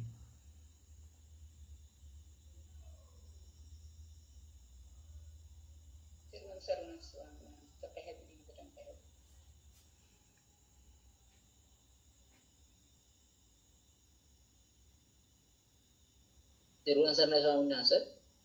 ඔව් අසංක. ස්වාමීන් වහන්සේ අපි මේ ධර්මය හොයන්න කලින් අපිට සාමාන්‍ය ජීවිතේ ගොඩක් ඒ කියන්නේ ප්‍රශ්න කියන දේවල් තිබ්බට ඒක අපිට ඒ විදිහට දැනුනේ නැහැ ස්වාමීන් වහන්සේ. යම් තැනකදී මොකද්ද සත්‍ය කියලා අපි හොයන්න උත්සාහ ගත්ත දවස් ඉඳන් එක ස්වාමීන් වහන්සේලාගේ අපි ධර්මය අහන්න අර විපාසයක් වගේ මේ මට තිබ්බ ස්වාමීන් වහන්සේම හොයාගෙන යනවා. එතකොට ඒකෙන් මට තේරිච්ච දේ තමයි මේ අපි ඒකෙන් තවත් පීඩනයකට ලක් කරා. ඒ කියන්නේ එක ස්වාමීන් වහන්සේගේ ඒ බණ අහලා අපි ඒක හරි කියලා හිතාගෙන මේ තව එකක් අහනකොට අපිට තේරෙනවා අරකට වැඩිය දැන් අහන එක පොඩ්ඩක් වෙනස්. ඒ කියන්නේ මේක හරි කියලා. ඒ විදිහට සෑහෙන කාලයක් ස්වාමීන් වහන්සේ මේ ඒක මානසික නිකන් පීඩනයක් වගේ එකක් මට තේරුණා. ආම්බෙන් වගේ තමයි ස්වාමීන් වහන්සේගේ බණ මේ ඔබ වහන්සේගේ මේ මට බණ අහන්න හම්බුනේ. එතනදී දැන් මට තේරෙන දෙයක් තමයි අර මේ දැන් අර ධර්මයේ තිබේ වටිනාකම නැති වෙලා යනවද කියලා හැඟීමක් තියෙන ස්වාමීන් වහන්සේ. කියන්නේ ඒක දැන් කලින් තිබ්බේ මට ඒකම ප්‍රශ්නයක් වෙලා තිබ්බේ. ඔබ වහන්සේගේ කියන කාරණා මේ තෝරගන්න යද්දි මගේ තුලින් මට තේරෙනවා අර කලින් තිබ්බේ ඒ ධර්මයට තිබ්බ මේ වටිනාකම ටික නැති වෙලා යනවා වගේ දෙයක් තේරෙනවා ස්වාමීන් වහන්සේ. ඒක එහෙම වෙන්නේ ඇයි කියලා මට පළවෙනි එක තමයි කලින් තිබ්බේ ධර්මයේ නෙමෙයි දැනුම. ඒ කියන්නේ දැන් ඔබ බොහෝ දකින්න ඇති. දැන් මේක මේ බොහෝ සරල දෙයක්. ඉතින් ගාක් අය කරන්නේ එක කාලයකට එක හාමුදුරු කෙනෙක් අල්ල ගන්නවා. එයාගේ බණ ටික අහනවා. හරිද? ඊට පස්සේ තව කාලෙකට තව හාමුදුරු කෙනෙක් අල්ල ගන්නවා. ඊට පස්සේ එයා ඒ බණ ටික අහනවා. ඊට පස්සේ තව කාලෙකට තව හාමුදුරු කෙනෙක් අල්ල ගන්නවා. ඊට පස්සේ ඒ බණ ටික අහනවා. ඊට පස්සේ එක කාලෙකදී එක භාවනා වැඩසටහන් ටිකකට යනවා. ඊට පස්සේ තව කාලෙකින් තව තැන මේ වගේ තැනින් තැන ඕම යනවා. ඒකට මෙතනදී කරන්නේ මේ දැනුම තමයි මේ එකතු කරන්නේ. ඒ වගේම දැනුම තමයි වින්දනය කරන්නේ. හරිද? ඒකට දැන් මේ දැනුම පිළිබඳ විපාසයකින් තමයි එන්නේ. ඒකට මේ ධර්මය නෙමෙයි හොයන්නේ දැනුම. දැනුම අතර තමයි අතරමං වෙන්නේ. ඒකට දැන් පටිච්චසමුප්පාදය මොකක්ද? ඒ කියලා ඒක ඩිෆයින් කරගන්න යනවා. හරිද?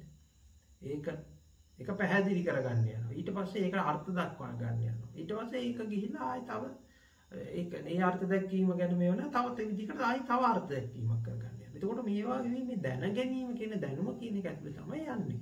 ඔබ කිව්වට ඒක ධර්මයේ කිව්වට ධර්මයේ නෙමෙයි. අර අපි ඉස්සලා ඉස්සලා මහත්මිය අහපු එකට මේ සම්බන්ධය වහන එක.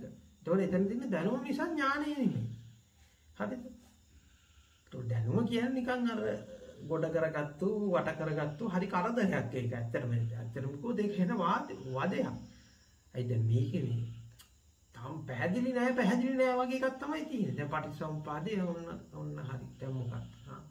රූප පංචස්කන්ධේ දැන් මොකක්ද? දැන් වචනත් වැඩි වෙලා. දැන් ඊට පස්සේ ඒකෙන් එන ප්‍රශ්නත් වැඩි වෙලා. අරූපයේ 28 ආකාරයෙන් මොකද? ඔන්න දැන් අලුත් ප්‍රශ්නයක්. දැන් ඕකෝ මේවා කරනවා. ඊට පස්සේ ඒක වාද කරනවා. තා ඒක හාමුදුරුවන්ගෙන් අහලා බලනවා. ඊට පොත කියවලා බලනවා. ඔහොම මේක දැනුම ඇතුලේ හිර වෙලා යනවා. මොකද දැනුම කියන්නේ සංකල්ප කොටක්නේ. ඒතකොට ඒ සංකල්ප වල කෙරවරක් නැහැ. හරි. හැබැයි ඥානය කියන්නේ එහෙම එකක් නෙමෙයි. ප්‍රඥාව ඥානය කියන්නේ එහෙම එකක් නෙමෙයි. ඥානය කියන්නේ ඇත්තටම ඔබගේ ජීවිතේ තේරුම් ගැනීම. මනස කියන එක තේරුම් ගැනීම. ඒක දැනුම අභිභාගී එකක්. දැනුමේ තියෙන මොලාව තේරුම් ගැනීම. දැන් ඔබ කියවනේ ධර්මයේ දැන් හිටන්නේ කැමැත්තක් නැති වෙලා කියලා. ඒ ධර්මයේ තියෙන කැමැත්ත නෙවෙයි නැති වෙලා තියෙන දැනුමට තියෙන කැමැත්ත. දැනුමෙන් නිදහසට දැන් ධර්මයේ ඉස්මතු වෙලා තින්නේ දැන් දැනුම හිස් වෙලා තියෙන. ඒ කියන්නේ දැනුමට එතකොට වටිනාකම නැති වෙනවා. පැහැදිලිද? ඒක දැන් මෙන්න මම මෙහෙම එකක් කියන්නකො.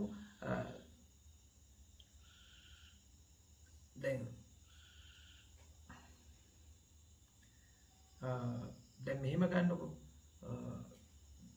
දැන් අපි දුක අවුලරි මේ කවුරු අපි නෝ අන්ධ පුද්ගලයෙක් ඉන්නවා කියලා. දැන් මේ අන්ධ පුද්ගලයා ඕනි දැනගන්න රතු පාට කොහොමද කියලා. එතකොට ඌ රතු පාට ගැන ලියවිච්ච පොත් කියවනවා. ඊළඟ රතු පාට මොනවද කියලා එක එක්කිනාගෙන් අහනවා. දැන් කෙනෙක් ඇවිල්ලා අහනවා එයා රතු පාට මොකක්ද කියලා. එයා කියේ රතු පාට මොකක්ද කියලා. එයා රෝස මලක් පාට කියනවා. ඊට පස්සේ එයා රෝස මල අල්ලලා බලනවා. ඊට පස්සේ තව කෙනෙක් කියනවා රතු පාට මොකක්ද කියලා ඇහුවාම එයා කියනවා දැන් මේ මං අඳන් ඉන්නේ මේ ෂර්ට් එකේ පාට කියලා. ඊට පස්සේ ඒක අතපත ගාලා බලනවා. එතකොට දැන් බලන්න ඉස්සල්ලා ආපු එක නෙමෙයි දැන් තියෙන්නේ. ඊට පස්සේ ආයි මෙයා රතු පාට ගැන ලියවිච්ච පොත් කියවනවා. ඊළඟට රතු පාට ගැන එක එක්කිනත් එක්ක සංවාද කර ගන්නවා. රතු පාට ගැන කියලා තියෙන විස්තර අහනවා. ඊළඟට මෙයා දැන් මේවත් ඔක්කොම කියලා දැන් තවත් මේ රතු පාට මොකද්ද කියලා මේක හොයාගන්න බෑ. හැබැයි දැන් මේ අර ගොඩ නැගිච්ච දැනුමත් එක්ක දැන් එයාට දැන් කියන්න පුළුවන්. දැන් කවුරු හරි අහුවොත් මොකද්ද රතු පාට කියලා දැන් එන විස්තරයක් කියන්නත් පුළුවන්. ලොකු විස්තරයක් කියන්නත් පුළුවන්. එතකොට දැන් ඔහොම කියලා ඊට පස්සේ දැන් බලනවා මේක හරියන්නේ නැහැ නම් මේ රතු පාට කොහොමද කියලා දැනගන්නේ. ඒලා අපි තව එතනින් එහාට ගිහිල්ලා පොඩ්ඩක් එනම රතු පාට මොකද්ද කියලා දැනගන්න භාවනා කරනවා කියලා මේ අන්ධ පුද්ගලයා රතු පාට දැනගන්න භාවනාත් කරනවා. මේ විදිහට එක ක්‍රම අත්හදා බලලා දැන් මේ රතු පාට ගැන ලොකු මහා එකක් හැදිලා තියෙන්නේ. ලොකු කතන්දර ගොඩක් තියෙනවා. ඒ කියන්නේ රතු පාට ගැන PhD එකක් කරන්නත් පුළුවන්. හරි. ඒ ගැන උගන්වන්නත් පුළුවන්. අනිත් අයට ඔක්කොම කරන්නත් පුළුවන්. ලොකු කතන්දර හැලී ඔක්කොම තියෙනවා. ඉතින් අපිට එක තැනකදී මේ අන්ධ පුද්ගලයාව සත්කමක් කරලා මොහොත පෙනීම ලබා දෙනවා. දැන් පෙනීම ලබා දීලා ඔන්න ඔය එක තැනකදී ਉਹ රතු පාට දකින්න. රතු පාට දකින්නකොටම අර මෙච්චර දවසක් ඉගෙන ගත්තු මෙච්චර දවසක් අර දැනගත්තු සමස්තේටම රතු පාට ගැන දැනගත්තු සමස්තේටම මොකද වෙන්නේ? මේ වැඩක් නැති එකක් වෙනවනේ. විහිළුවක් වෙනවනේ. වටනකම නැතිලා යනවා. විහිළුවක් වෙනවනේ. තේරුණාද? අන්න ඔතන තමයි ඇත්තටම දැනුම සහ ඥානය අතර වෙනස. ඇත්තටම දැනුම සහ ධර්මය අතර වෙනස. පැහැදිලි ස්වාමීන් වහන්සේ තෙරුවන් සරණයි.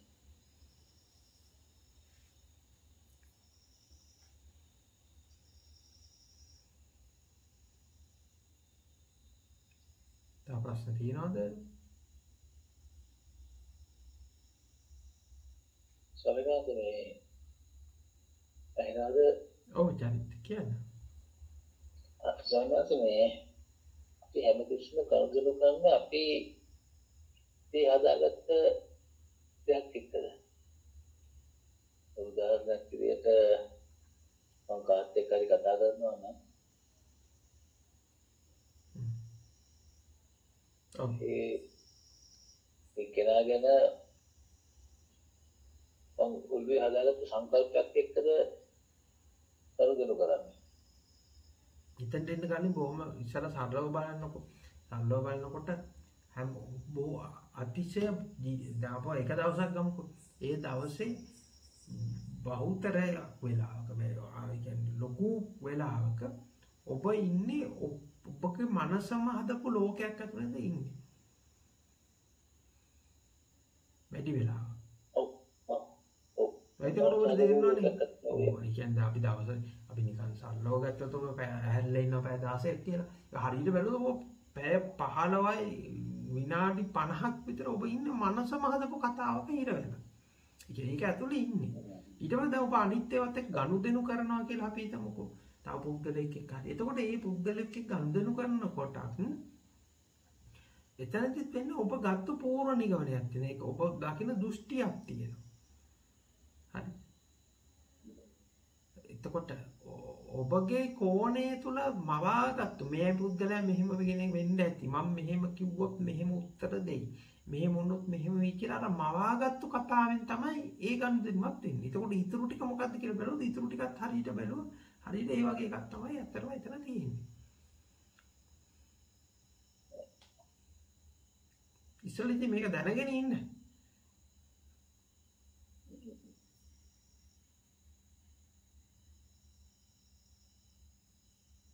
කොහොමද මේ සන්නස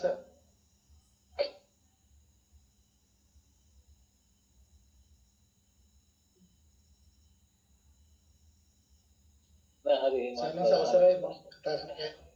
ඔව් අහන්න. සායනංශ දැන් සන්නස පැහැදිලි කරන්න දැන් දැනුම සහ අවබෝධය කියලා දෙකක් කියලා නේද සන්නස? ඔව් මේ දෙකක් පැහැදිලි. ඒ කියන්නේ දැන් රතු පාට ගැන කියවිලා තියෙන විස්තර සියල්ලම දැනුම අර අන්ධ පුද්ගලයාට ඇස්පෙනීම ලැබිලා රතු පාට දකින්නකොට ඒ දකින්නකොට ඒක තමයි ඥානය. එතකොට ඒ ඥානය එනකොට රතු පාට ගැන ලියවිච්ච පොතුයි යාන් හැලි ඔක්කොම ටික වැඩක් නැතුව යනවා. ඔව් සානස් එතකොට දැන් ඒක හරි ලස්සන උපමාවක් සානස් ඒක දැන් ඒක අපිට දැන් සානස් දේශනා කරේ දැන් අපිට දැන් යාව ඇස් දෙක පැහැදුවන දුස්තර මහත්තයෙක්. ඔව්. දුස්තර මහත්තයෙක් යාගේ ඇස් දෙක පැහැදුවාම යාට කොට අර අයිමත් කියන්න දෙයක් නැහැ විස්තර කරන්න දෙයක් නැහැ මේක කියලා යාර තනිකරම රතු පාට දැක්කම ඉතින් ඒක පෙර ප්‍රශ්න යාට රතු පාට මේක තමයි කියලා අවබෝධයක් වෙනවා. ඉතින් ඒ වගේ ස්වාමීන් වහන්සේ දැන් අපිට ප්‍රඥාව ඇති දැන් ඒක දැන් විමසන්න ඕනේ නේ. දැන් විමසලා තමයි විතර ගන්නකොට ස්වාමීන් වහන්සේ දැන් ඒකට අපිට බුද්ධ වචනයක් දැනගන්න අවශ්‍ය නේද? තනියම මේක හිතන්න අමාරු වෙන්නේ. දැන් අපි හිතමු දැන් නෑ මෙහෙමයි. බුද්ධ වචනේ ඒක බුද්ධ වචනේ නෑ. දැන් මෙහෙම හිතන්නකෝ. මෙහෙම ගන්නකෝ. දේවදත්ත මේ කවුද මේ බුදුහාඳුරෝ කියපු දේශනා ඇහුවද නැද්ද? උන්වහන්සේ අහලා තිබුණා. එතකොට දේවදත්ත බුදුහාඳුරෝ දන්නවද නැද්ද? අපි හිතුව දන්නවා ඥාතියන්නේ. එතකොට දැන් හොඳට මතක තියාගන්න දේවදත්ත දන්නේ බුද්ධ නෙමෙයි. දේවදත්ත දන්නේ ගෞතම කුලයේ සිද්ධාර්ථ. තේරෙනවද මම මේ කියන්න හදන දේ? හැබැයි දැන් අපි හිතමු දැන් සරියුත් හාමුදුරුවෝ දන්නේ කවුද? සරියුත් හාමුදුරුවෝ දන්නේ බුද්ධ. සරියුත් හාමුදුරුවෝ බුද්ධ දැනගත්ත කොයි වෙලාවේද? තේරෙනවද මම මේ කියන්න හදන දේ?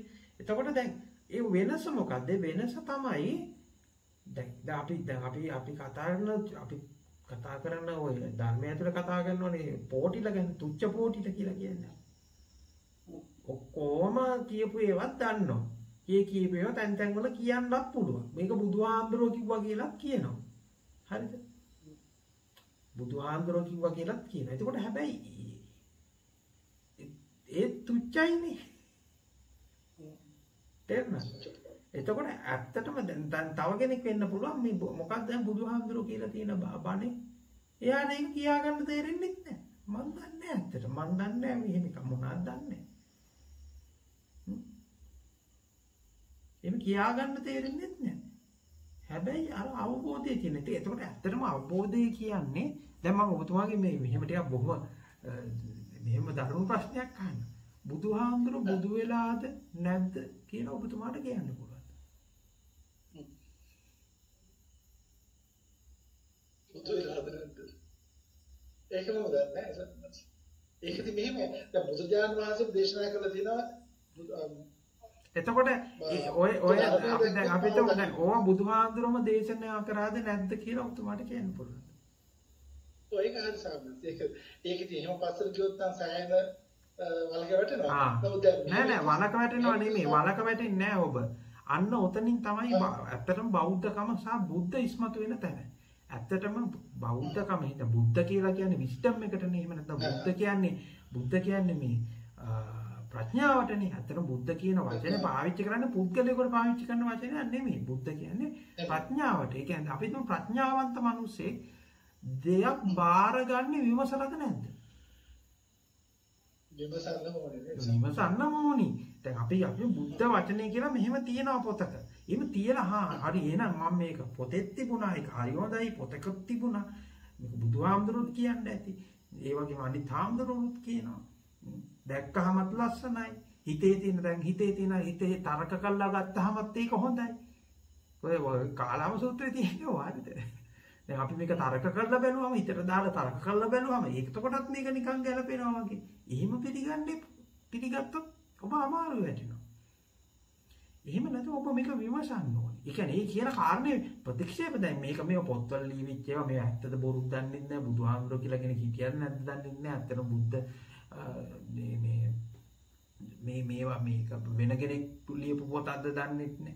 එහෙමත් නැතුව පිළිගන්නේත් නැතුව ප්‍රතික්ෂේප කරන්නේත් නැතුව ඒ කරුණ අරගෙන විමසලා බලන්න. දැන් විමසන්නේ මොකද්ද? දැන් මෙහි බලන්නකො. ඇයි අපි දැන් මේ ඔක්කොම බනහන්නේ මොකටද බහන්නේ?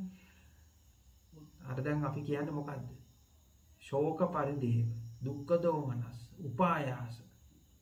එහෙම නැත්නම් බොහොම සරලව කිව්වොත් කෑ ගහනවා, ඌ තියනවා, අඬනවා, වැළපෙනවා, පෙරලෙනවා. ওই ටික තියනවද නැද්ද? ඒකද අපි දාන්නේ. හරි එතකොට දැන් අපි මේ මොකද්ද හොයන්නේ? අපි හොයන්නේ මේ පොත්වල කරුණු ටිකක් ඔළුවේ තියාගෙන යන්නද? නෑනේ. දැන් අපි දැනගන්න එතකොට දැන් මෙහෙම පෙරලෙන සමය ඉතුරු බය කියන එක තියෙනවා. පීඩාව තියෙනවා. එතකොට මේක කොහොමද වෙන්නේ? මේක කොහොමද ඇති වෙන්නේ කියලා තේරුම් ගන්න එපා. පැහැදිලිද? එතකොට මේක කොහෙද ඇති වෙන්නේ? ඒක ඇති වෙන්නේ Taman ළඟනේ. එතකොට ඒක Taman කොහොමද ඒක ඇති වෙන්නේ කියලා දකින්න එපා. මේක මොන දෙයක්ද? අපි අවිද්‍යාව කියන්නේ නොදැනුවත්කමනේ. එතකොට මොන නොදැනුවත්කම නිසාද? මේ බය, පීඩාව ඇති වෙන්නේ කොහොමද? ඒක ආයේ Tamanගේ පැත්තට හැරිලා Tamanගේ ඇතුලෙන් නෙමෙයි ඒක දකින්න ඕනේ. හරිද? දැන් අරවා අපි ප්‍රතික්ෂේප කරන්නේ නැතුව පිළිගන්නේ නැතුව. එතකොට ඒක මොකටද අපි මේ බණ අහන්නේ මොකටද කියලා අපි ටිකක් වෙලා යනකොට අමතක වෙනවා මිනිසුන්ට. මම මේ මොකටද බණ අහන්නේ? මම මේ මොකටද ඔක්කොම මේ ටීවී ගන්නේ අරවා කරන්නේ මේව කරන්නේ මොකටද කියලා අමතක වෙනවා. අමතක වෙලා වෙන ටිකක් කර යනවා. ඇත්තටම මේක කරන්නේ බොහොම සරලව. මේ මනසේ ස්වභාවය මේ ඇත්තටම කවුද ඔබට දුක ගෙනල්ලා දෙන්නේ කියලා අහුවොත් බොහොම සරල වෘත්තනේ මනසනේ ඔබට ඔක්කොම මේ දෙන්නේ. අනිත් පැත්තට ආස්වාදයෙන් දෙන්නේ මනස.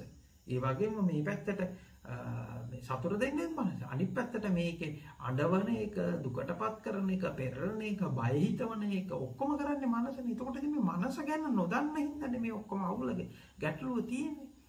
දැන් මනස ගැන දන්නවා නම් ওই පෙරලි ටික ඔක්කොම නිදහස් වෙලා යනවානේ. දැන් බුදුහාමුදුර මොකක් ගැනද දැනගත්තේ? මනස ගැනනේ දැනගත්තේ. තේරෙනවද මම මේ කියන්නේ? එතකොට දැන් මනස ගැන දැනගන්නත් ඇත්තටම ඒක අර මේ රතු පාට ගැන දැනගත්තට හරියන්නේ නැහැ. රතු පාට දකින්න ඕනේ. මීපැණි ගැන පොත් කියවට වැඩක් නැහැ. මීපැණි අතට අරගෙන කටේ දිව ගාලා බලන්න ඕනේ. අන්න ඒක තමයි මම මේ කියන්නේ. ඕගොල්ලෝ දැන් මීපැණි ගැන පොත් ගැන කියෝ යනවා. ඒ ගැන ඔක්කොම දේශනා අහා යනවා. හැබැයි මීපැණි ටික අරගෙන කටේ ගහගන්නේ නැහැ. ඇත්තටම රතු පාට දකින්නේ නැහැ. එතකොට ඒක දකින්න නම් ඇත්තටම ඔබගේ මනස වැඩ කරන විදිය දකින්න ඕනේ. කොහොමද මේ පෙරළෙන්නේ කියන්නේ? බයටපත් වෙන්නේ. ඇයි මේ බයකින් ජීවත් වෙන්නේ? ඇයි මේ පීඩාවටපත් වෙන්නේ? මොකද්ද මේ මනසේ ස්වභාවය මොකද්ද? මොකද්ද මේ මනස කරන මේ මැජික් එක? මොකද්ද මේ පෙරලිය? එක වෙලාවකට නිකන් එන සතුටක් වගේ දැනෙනවා, එක වෙලාවකට එන දුකක් වගේ දැනෙනවා, එක වෙලාවකට එන බයක් වගේ දැනෙනවා, එක වෙලාවකට නිවන් දකින්න ඕනේ කියලා හිතෙනවා, එක වෙලාවකට නිවන් දකින්න නැතුව හිටියනම් හොඳයි කියලා හිතෙනවා, නිවන් දකින්න එක ගැන බය හිතෙනවා. ওই විදිහට එක එක පෙරලි වෙනවානේ. මොකද්ද මේ පෙරලිය? පැහැදිලි මම මේ කියන්න හදන්නේ. එතකොට ඒක බලන්නේ නැතුව ඒක තේරුම් ගන්න නැතුව අර සමස්තේම ඔළුවට තියාගෙන හිටිය වැඩක් වෙන්නේ නැහැ. ඒක ඇතුළේ තියෙන උතු විශ්වාසයෙන් ගත්තොත්. එතකොට ඔතන තමයි අතන ධර්මයේ තුලින් බුදුන් දකින්නවා කියලා කියන්නේ. අතන බුදුන් නැහැ පිළිමවල. බුදුන් නැහැ චෛත්‍යවල. බුදුන් නැහැ බෝධීන් වල. බුදුන් නැහැ ත්‍රිපිටකේ හරි පොත්වල හරි මොනවත් කොහෙවත් බුදුන් නැහැ. බුදුන් ඇත්තටම තියෙන්නේ අර අන්ධයා රතු පාට දකිනවා වගේ ඔබ ඇත්තටම ඔබගේ මනසේ ස්වභාවය දකිනකොට ඒ පහළ වෙන ඥානය තමයි බුද්ධ කියලා කියන්නේ. ඒ පහළ වෙන ප්‍රඥාව තමයි බුද්ධ කියලා කියන්නේ. නැතෝ ඔබ මේ සමස්ත කතාව හදාගෙන මනසේම ආගත්තු චිත්ත රූපයට බුද්ධ කියන චිත්ත රූපයට එහෙම නැත්නම් බුද්ධ කියන සංකල්පය නෙමෙයි බුද්ධ වෙන්නේ. ඒක හුදු තව ඔබ අනිත් ඒවා ආරාදාගත්තු චිත්තව අනිත් චිත්ත රූපයක් වගේම චිත්ත රූපයක් විතරයි. මේ කියන කතාව කිව්වම ඔබට එකපාර කලබල වෙන්න පුළුවන්, බය හිතෙන්න පුළුවන්. නේද? ඔව්. එතන මෙහෙම අවසන් තේරුම් ගන්න දැන් ධර්මයේ දැක්කොත් මාව දකි කියලා බුදුරජාණන් වහන්සේ දේශනා කරා. ඒකට ඒ වගේම දැන් ධර්මයේ කියන හොයනකොට දැන් සාරිපුත්ත මහරහතන් වහන්සේ කිව්වේ මේ පටිච්චසමුප්පාදය දැක්කොත් ඔබ ධර්මයේ දකි කියලා. ඒක පොඩ්ඩක් පැහැදිලි කරන්න. දැන් මෙහෙම ගන්නකො. දැන් කවුරු හරි කෙනෙක් දැන් මේ පටිච්චසමුප්පාද දැන් මෙන්න මෙහෙම ගන්නකො. අපි මේ ඔය මුළු සමස්තයම අයිති වෙන්නේ දැන් පටිච්චසමුප්පාදය කියන්නේ දැන් පටිච්චසමුප්පාදය කියන්නේ හරියට දැන් අර රතු පාට දකින්නකොට එන ඥානය තමයි පටිච්චසමුප්පාදය. ඊළඟට තියෙනවා පටිච්චසමුප්පන්න ධර්ම. දැන් ඊට පස්සේ රතු පාට කියන්නේ අන්ධයා රතු පාට දැක්ක කියලා හිතන්නකො. දැකලා ඊට පස්සේ අන්ධයා ඒක විස්තර කරනවා. රෝස මලක වගේ. හරිද? රෝස මලක පාට වගේ කියලා විස්තර කරනවා. එතකොට මේ විස්තර කරන්නේ වැටෙන්නේ පටිච්චසමුප්පන්න ධර්ම වලට. හරිද? එතකොට ඒවා ඒ පටිච්චසමුප්පන්න ධර්ම පටිච්චසමුපාදේ නෙමෙයි. එතකොට අපි රූප වේදනා සංඥා සංකාර විඥාන කිව්වත් අවිද්‍යා සංකාර විඥාන භවතණ්හා ඔය විදිහට දොළොස්සාකාර විදිහට විග්‍රහ කරගත්තොත් වෙන වෙන මේ ඇති කල්ලි මේ වෙයි කියලා එහෙම විග්‍රහ කරගත්තත් දැන් අපි දැන් සූත්‍රවල එක එක විදිහට විග්‍රහ කරනවානේ. මේ විග්‍රහයන් ඔක්කොම අයිති වෙන්නේ අර ඒව ඔක්කොම අර රතු පාට නෙමෙයි. රතු පාට කොහොමද කියලා ගන්න හදපු අදහස් ටික ඒවට කියන අපේ පටිච්චසමුප්පන්න ධර්ම. ඒ පටිච්චසමුප්පන්න ධර්ම කියලා කියන්නේ පටිච්චසමුප්පාද තේරුම් ගැනීම සඳහා හදපු සංකල්ප. ඇත්තටම පටිච්චසමුප්පාද කියලා එකක් ඇත්තටම ඇත්තෙත් නැහැ. ඒක පටිච්චසමුප්පාදයේ චතුරාර්ය සත්‍ය මේ විදිහට අපි මේ විවිධාකාර දේවල් භාවිතා කරනවා මේකට තේරුම් ගන්න. දැන් මේක මම තව උපමාවකින් ඔබට පැහැදිලි කරන්නම්. මේක මුගක් මේ මම කියන කතාව උගක් වෙලාට බොහෝ දෙනෙකුට දිරවන්නේ නැති සංකීර්ණ එකක් වේවි. හැබැයි දැන් මේක තේරුම් ගත්තේ නැත්නම් ඔබ ඉන්න තැනින් ඔබට කවදාවත් ගැලවෙන්න වෙන්නේ නැහැ. දැන් මෙහෙම හිතන්නකො. ගුරුවරයෙක් ගණිතය උගන්වන්න පන්තියකට එනවා. දැන් මේ දරුවන්ට දැන් ගණිතයේ මේ එකතු කිරීම කියන ගණිතයේ මේ සංකල්පය උගන්වන්න තමයි ඕනේ. දැන් මෙයාට මේ කොහොමද මේක උගන්වන්නේ ඊට පස්සේ බලන්න මෙයා කතාවක් හදනවා. මෙයා කියනවා හිතන්න පුතාගේ සීයාගේ ගෙදර අඹ ගහක් තියෙනවා. මේ අඹ ගහේ අඹ ගෙඩි පිරිලා. එතකොට පුතාගේ මාමා ගිහිල්ලා අර අඹ ගහේ ගෙඩි 7ක් කඩනවා. ඊළඟට පුතාගේ තාත්තා ගිහිල්ලා අර අඹ ගහේ ගෙඩි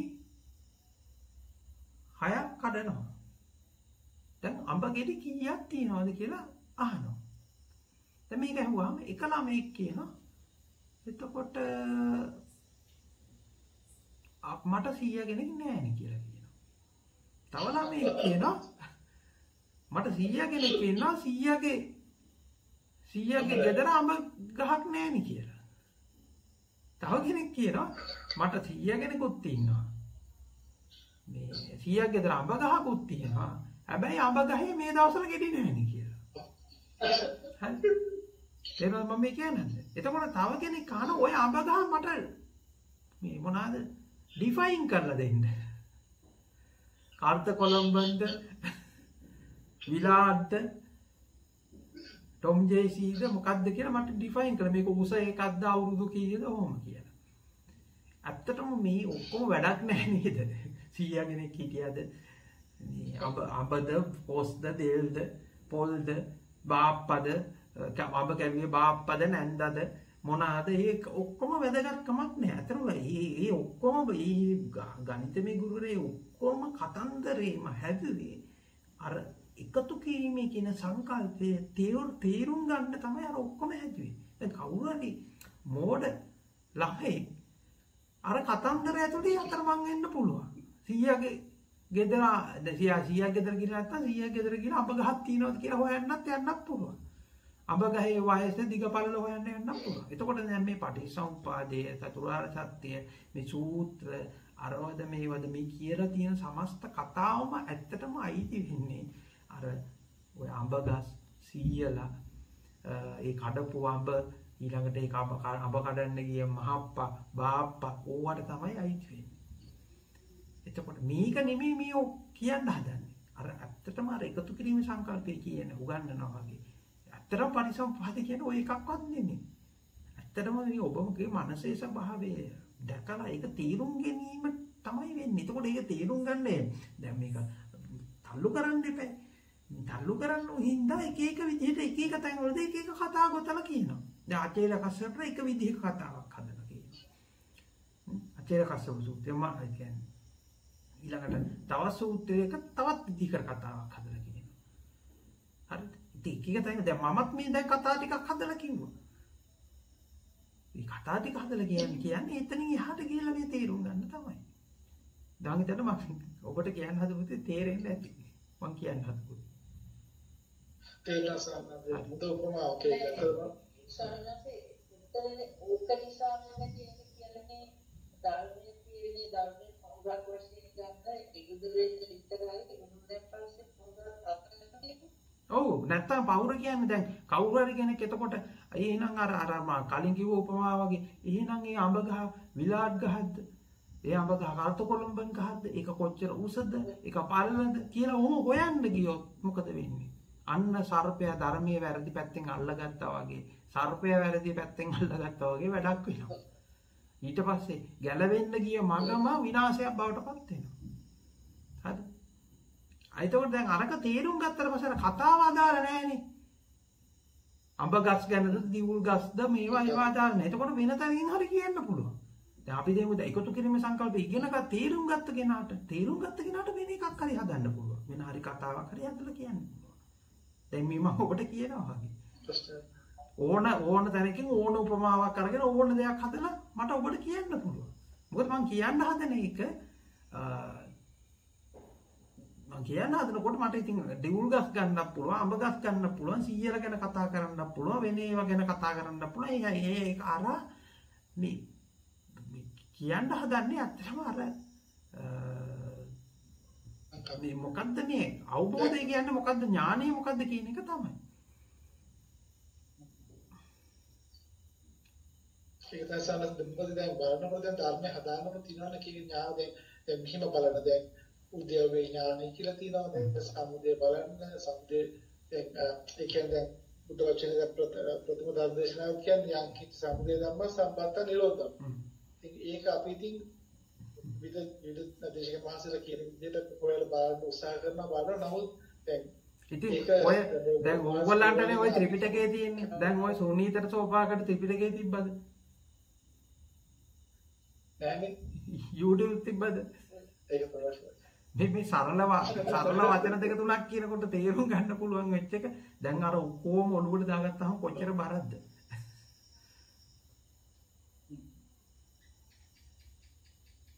උදේසම බොහොම පිං සාමස. එහෙනම් අදට අපි අවසන් කරමු නේද? මගේ දීලා තියෙන වෙලාවත් අවසන් වෙලා තියෙන්නේ. එහෙනම් සියලු දෙනාටම තෙරුවන් සරණයි.